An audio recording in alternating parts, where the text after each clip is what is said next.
she no carry am go hospital. They come bring concussion come from house. Oh my God. All this concussion wey dem dey insert. Oh God.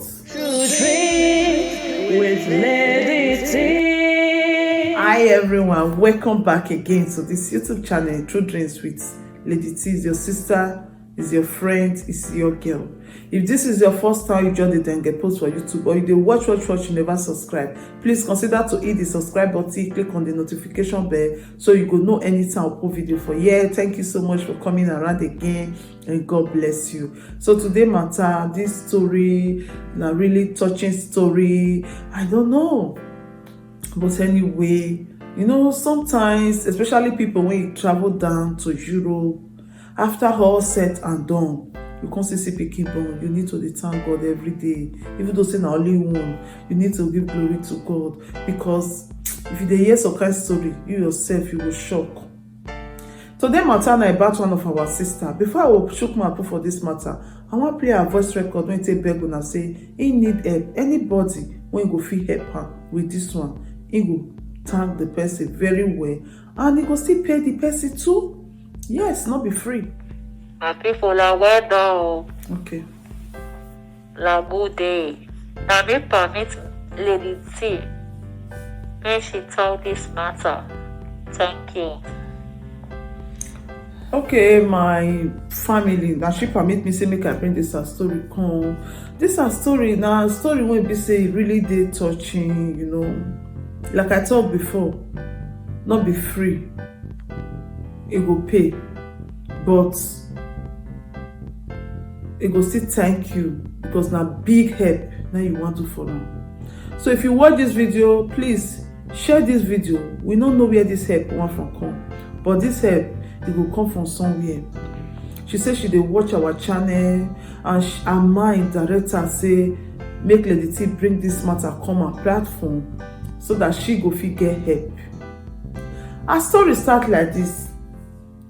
She be lady wey be say she dey house, you know, as house be now, they no dey tell person, except those people when they born with golden spoon. Now they know they feed this thing for house, the heat.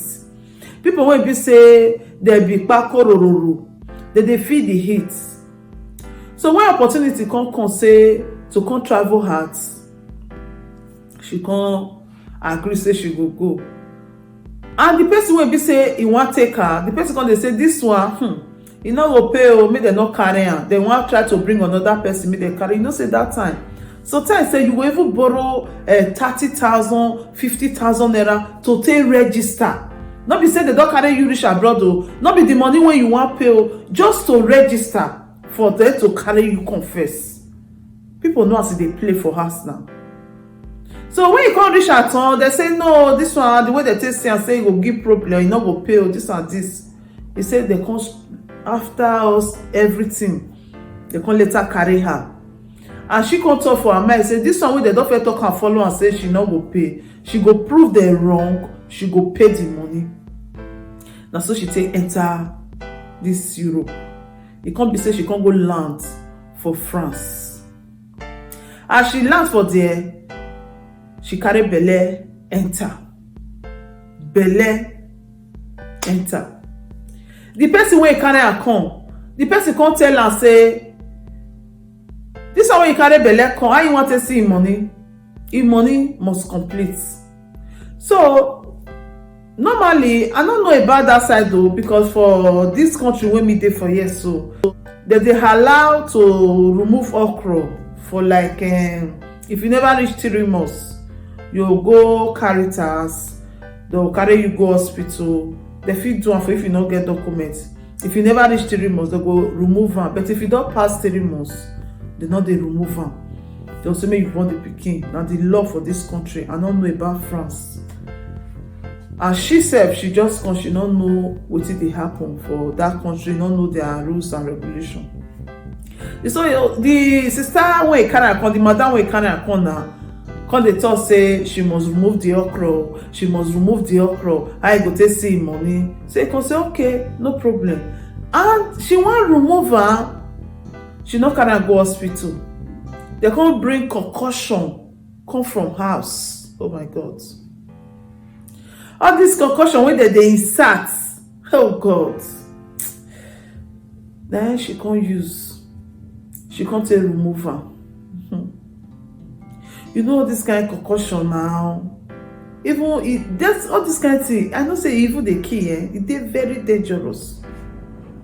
Now that one they can't say insert am, put inside the ample. Now so the okra take comot. When okra comot, now flour. Now this our sister can't dey see o. Flour no gree stop.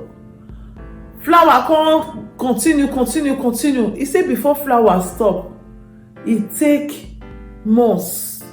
Come dey say which kind thing be this? After flour can't stop, e can't start to dey sick. E no know say na the guy the egg. Na no guy the egg na where pikin dey stay. The guy the egg na e don dey go. She no know. She can't dey sick. Can't dey take medicine, no go hospital. Before she come finally well. When she come well, then she come start work.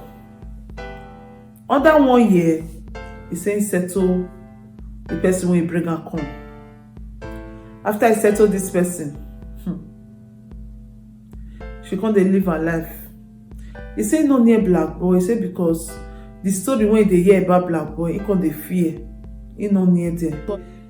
If before person come up for us, now the music when they sing, they say no near black boy, or because family don't feel say once anything don't make you near black boy, you don't feel do anything again like your mates. He say no near black boy. He say after some years when he does see day okay, he can see one guy. He said the guy, if you see him, he said na dirty pig. He dirty. The guy just dey follow and they say hello, this and this our sister na person wey be say na that kind sling type when be say they figure na all those one wey they be like modern wey they slim, not be like orobo like hustle when he slim, when they waka don dey figure like this, and na so she fine well. You see na so the guy dey run follow am, say abeg he like am this and this. He come say okay. He say he look the guy, he say the guy no get anything. He look dirty, nothing. He say no follow am because of say he wan get something. He say just look am. He say okay, no problem. Even people dey laugh at that time say, wetin you wan use this one do? This I company. You no see correct guys again as you fine reach. Now this I company you dey carry. Say make dem leave am. Say na you. He no wan drag with anybody. As he just be so na you. He go know say na you. He say really they come dey together. The guy show am love. He love her. They do everything. But the guy come dey want make he born pikin. He say belle no gree enter. He say na for there now he come dey reason and say, he come tell the guy say before you go born you go marry me o. The guy come say no problem. He say but she on her own mind she come dey reason and say since that time when he take come, when he be say he take remove that okra that time, the okra never enter again. And since when he and this guy dey, okra never enter again. Wetin dey happen? Say he can't really leave herself. The nothing belle no come. Then the guy people, they really love her. They can't even try to bring medicine for all this native medicine, make it they take so that he go fit still get for where belle no come. So I can say which kind of thing be this one? I can the reason now. Before you know it dey happen, the guy can go give another woman belle for outside. He can ask the guy can deny, say no be get out this and this. So he can say well, he go sit there because he be like say na she get the fault, na she never fit get belle. He can say accept the guy, they can sit there together. That one can get belle.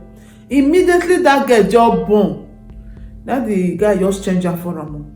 The guy say he not come even want again. He want go meet where he for born pikin because you and woman don't dey for years. Pikin not come, and another one don't born for outside. He say he want stay with the pikin.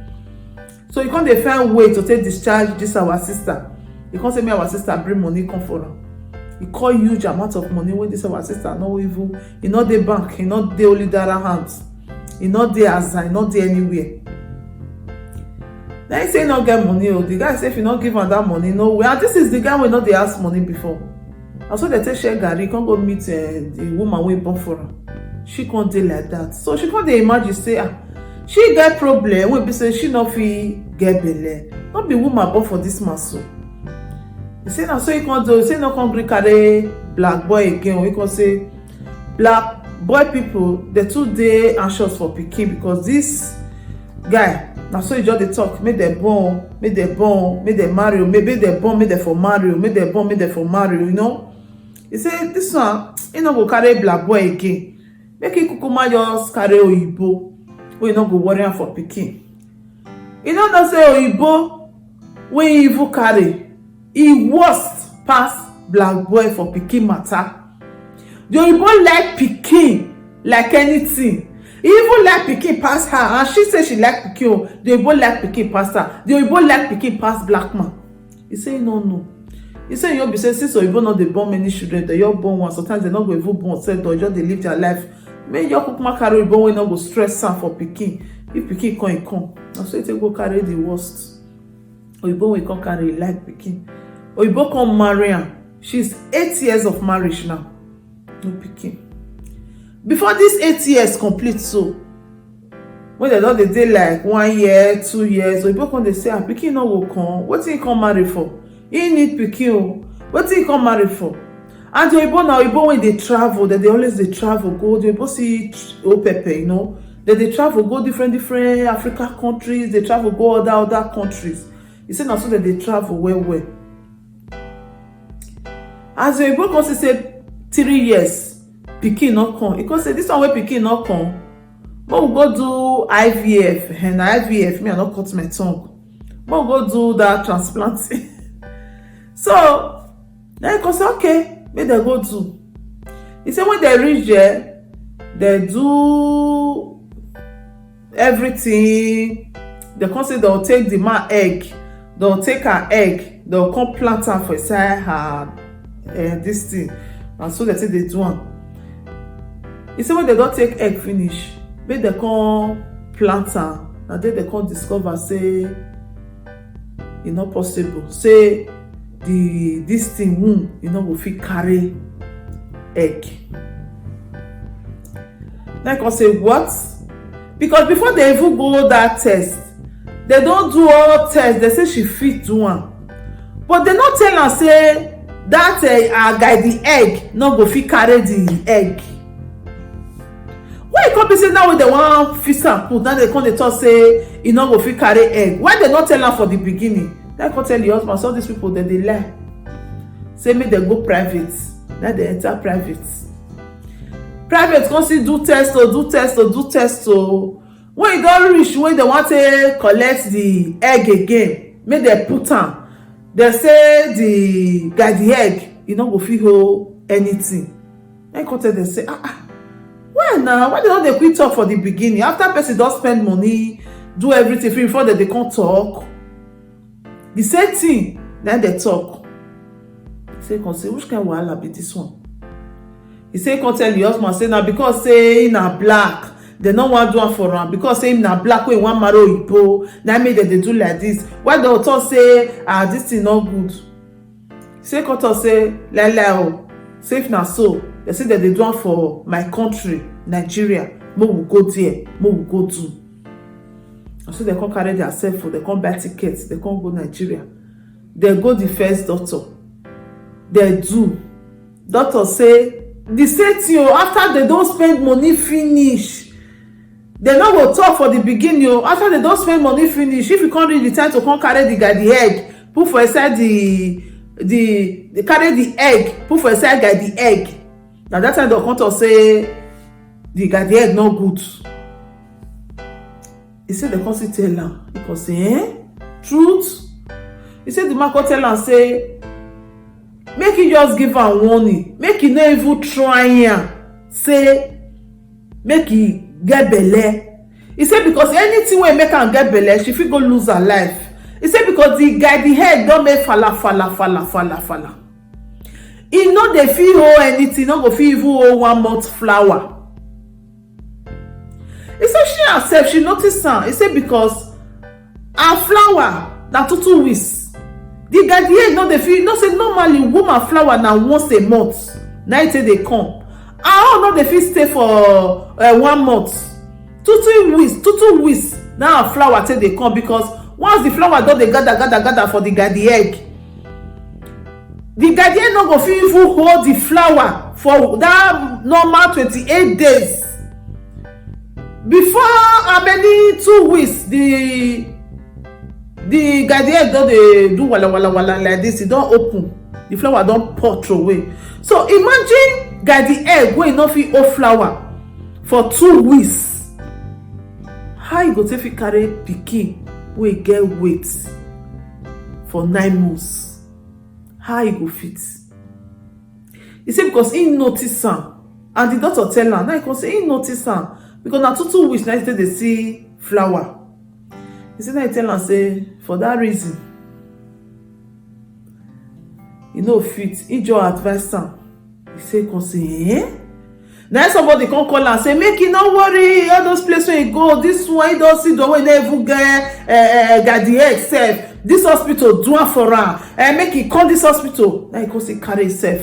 He come this one wey we dey talk so. Yan oyibo husband, they don dey spend months. They go 1 year for Nigeria, and so they come take go to that place where they tell am say make they come say that hospital na magic that they do, and so that they do like this. They say they come still go the same place, and so they spend money. So now he come tell your husband say make they still go there. Now your husband say he don tire o.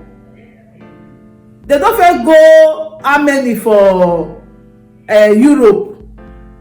Till now they do for Europe. They do go for France. They go for two now they do for France when they do the they first go the first one for the normal hospital. They can't go second one for private. They can't go another country again. And they can't come Italy. Can't do again, which is 3. Before they can't go Nigeria, go do the first one, which is 4. Then they can't go again, go do the second one for Nigeria, which is 5 times. So they don't they make a 10th. This time around, it can't be the 6th. That's why both say he don't tire. He not fit again. And besides that, he don't take for a year. May not go lose in work and everything when they do for Europe. He not fit. He won't come out. Then he go to say make he come, make they go this place. Say because they say this hospital they do magic. Even person will not get guardian self, the man they fit am. Say so make they go. He come they beg the oyibo. The husband say no fit wait again because things don dey spoil for that side. If not be money, na money they spend for you. If you not go gather the money for Europe, how you want to say see the money spent? If not so, they can say okay, make the bank the man got the egg, then the man fit go, then they would start with her. So now so they can't do and they can't bank the man got the egg. The man can't come back to Europe. They can't start to they do at home with this place where they say that they do magic. And so they do. When it reach time to see carry the man this thing and at home, the man daughter say la say no go let them do. Say because if they try her, say she go just payment. It dey very risky. Now the daughter come carry her sit down. She can't dey cry. He can't talk. He tell the waka they come from Europe to country. He can't take land for Nigeria. How many places he don't go for Nigeria and this place now? Now the doctor say make him advice and make him not throw away money again. Make him not even make a tent. Say he want do am. Say if he do am, say serious warning. He said because Europe don't give am warning. He say they not like him because they be black. The same Africa brother, Nigeria brother, come the doctor. They tell am say no try am. This thing, if you try am, you no go live to tell the story because the guardian now say make fala. He no go fit hold 1 month flower. He can't tell us now wetin your dad daughter tell am be that. He can't say no lie. You see am. Wetin you go do now? The girl begin dey cry. This our sister. He say come dey cry. Now the doctor can't tell am say there is nothing you go fit do. Either you go adult or wetin you go do, you go find somebody wey go help you carry am, wey go help you carry the okra. The person go help you carry the okra. The only solution na be this one. If that person, you go bring your husband egg, then she go take her egg, then the person they'll come put am for the person another person get the egg wey good, person wey don born pikin finish, wey not ready to born again o, don born pikin finish, They come put am inside the person get the egg. Then the person go come help them carry am. Then the person go come burn am. They come carry am. It go be say na their own, but now e be like say they borrow am. You see na wetin doctor come tell am say na only the solution na be this one. Say come say na the solution be this. He say yes. Then he come call the husband. Then he come tell the husband say see. Then the husband say lie. He no go gree make dem born the pikin for Africa. He say because for Africa really dem go see person wey go do am, but for Europe dem no go see who go do am. He come tell the husband say make dem come do am for Africa, make dem find person wey go help dem carry am, then make dem do am. The husband say lele, he no dey born the pikin for Africa, he wan born the pikin for him country. So if at all say he go do that kind thing, e must have to be the European country, even though say not be country, but it go be European country. He say now wetin he want be that. Then he come as. So now the matter when this our sister bring come, now be this one how she waka so far. So I beg you, my people. Now this our sister now say they beg. Anybody wey not dey born again, not be who never fell born, because who never fell born now if you come later say hey na you. Who don born finish, e don feel more, e no dey born again. Wey dey Europe, wey know say e go fit help this our sister carry this okra. Make the person contact me.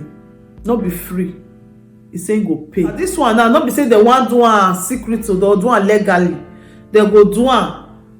They go register am. They go sign paper put. Not be the way they want to secret. They go do am. They go register am. People they do am. People they go buy egg safe. So not be new thing. People they buy egg. Then they buy woman egg. Then they buy man egg. So they'll come register am. You go there on register. Now genuine one. But the person have to come, not be free. The person when be say he go fit stand, say he go do am for this our sister. The person go contact me, then I go contact this our sister. Then they will go do am for where they do am with writing of paper and signing with lawyer. Not be say na all this quack wey you know they register, you go dey register. So if you know say you fit do am for your sister, contact me. I will contact this lady, make dem do am. The husband don agree say make dem do am. So na the matter when this our sister bring come, na be this one. So you know, many people they really damage so many things. As e be say that kind thing happen like that, say she come with pregnancy, they for not go Africa go dey bring all this jagba come. If at all say maybe say you want do am, you do it in a proper way. You go hospital, go do am. You do it in a proper way. You must go hospital. Because normally, yes, people wey I know say that they take other this thing wey they take that time. If they don't take am for heart finish, they'll come go hospital. Hospital will come do the rest work. It no go damage anything. Not be say you go break. That woman it too do. That woman, I know say if you watch this video, now you cause this lady problem. How can you go Africa, go bring something call Europe? Oh my God! From village they buy bread go Lagos. They from village they buy bread go Lagos. You can't if na your pikin, na your sister. Some people when we say they don't bring people come this Europe, they spoil so many people life. They spoil so many people life. You know really good. Now which this our sister go take they look you now. You are the one that caused this pains to her. And she just come that time, you be say you come with this belle. If I thought say you want do, you do it in a proper way. I know say you no good to do. I know they say make they do am. But let's say see go proper way, go hospital, go do am. It go dey more better than for you to go bring concussion, go insert am. No. Then just payment this our sister life like this, so you not payment am. God will give a solution. And this man now, the man he say with the way things they go now, if pikin no enter that family, not only God know whether that marriage go still continue, because the man needs this sister now say if they fear me, not be say he cause he go give another woman belle for outside now he carry enter house. He say he really love this his husband, he wan be with am, but na the wahala be this. Her egg dey very very perfect, but na the garden egg that can be the problem. The garden egg that can be the problem. So abeg, if you watch this video, make you share this video and leave your comment down there, so that this our sister go fit get help, who go stand say he go assist am for wetin she need, make she take do am, make she take get her home. So that the story now bring come my people. I for like to do this video live so that many people go call him, but the way life come dey do now, if I don enter the thing dey wave, they disappoint me somehow. So I go dey do am for recording. Wetin we go do now? Because life not this stable now. The network cannot just understand. Na my own even come worse. My own go just dey trip off. Other people go wave, you go see stand, but my own go just trip off. I don't know now. The same network I dey use when I say they do life ever since. I don't really know. Maybe my network as maybe because my network they really get problem for their side or na YouTube. I don't know. So that make me not do this one live. I supposed to do this video live, but anyway, just leave your comment down there and we'll see shook our mouth put for comment section. What do people think about this matter? Thank God say this kind of thing not dey happen again, say to come bring people come. Our great Oba don't put a stop to it. I really thank God for that. If not, many people life don't really spoil, you understand, because of all this kind of thing. If not be all this kind of thing now, maybe this our sister for not get this problem when she did so. Because some people when bring people come, they're really good, they take you as their pikin, as their sister. Why some they don't care? They all not just the money. Not just the money. Not just the money. Because I don't imagine say how person go take all this concussion, this thing, they insert am for inside body. My dear ladies, I use this opportunity to beg you when go watch this video. No ever try am go insert anything for inside your body. Anything, whether na good or bad, no try am. Very dangerous. No try am to insert anything. To say you want insert anything for inside your apple, no try am. Some people now they find pikin, they will tell them say, oh yeah, this pikin when you find so, and to position the egg, insert this thing. No try am. No try am. Insert anything. I don't see somebody when be say he insert something, that place just block. Now operation can't go through. This one say no be say tell me I tell you. I know the person koro. Be they find pikin. Now they can't say the egg not position well. Then they can't say oh yeah, insert this thing go help you position. As you don't insert the thing just block. Then go operation. When the husband want enter, he put walking stick not the green enter again. He even come pass virgin. You go do operation put for that place, and that place can't even get as it be now. Now they tell doctors they can't check the egg, they can't say nothing to write on about. For pikin matter, make it just cancel. You understand? Because say they find pikin go do now insert. Anything insert, especially all this our concussion insert. No try am. Don't try it. Don't insert anything on your apple. Very dangerous. No, even though say somebody tell you say now so you insert in your good, no try am. That one dey very very good. Don't try it. If you dey find pikin, maybe they say that no, go in a normal way, in a proper way, you understand, but not insert anything. So well my people, I will stop this video for here. I just want to say thank you guys for watching to the end. Please share this video. Not subscribe, please use this opportunity to hit the red button and click on the notification bell so you will know anytime we put video for here. And please also press that like button. As you press that like button, up ever for you, backwards never for you. We are not here to say a story, we are here to say a story that will change life, that will touch life. So my lovely people, please I beg you for our sister's sake, so that she will get help, share this video so that she'll feel get help. As you share it, as you are supporting this channel, Almighty God will support you in everything that you are doing. Almighty God will send someone that will also support you. Thank you so much. God bless you. I remain your sister, your friend, your girl, your pikin. Anyone you call me, I did there for you. True dreams with Lady T. See you on our next video. Bye. Please leave your comment down there. Ciao. There is anything that is bothering you, my friend. Please say it so others will learn. Bring it to True Dreams with Lady T. And God will be your strength. Bring it to True Dreams.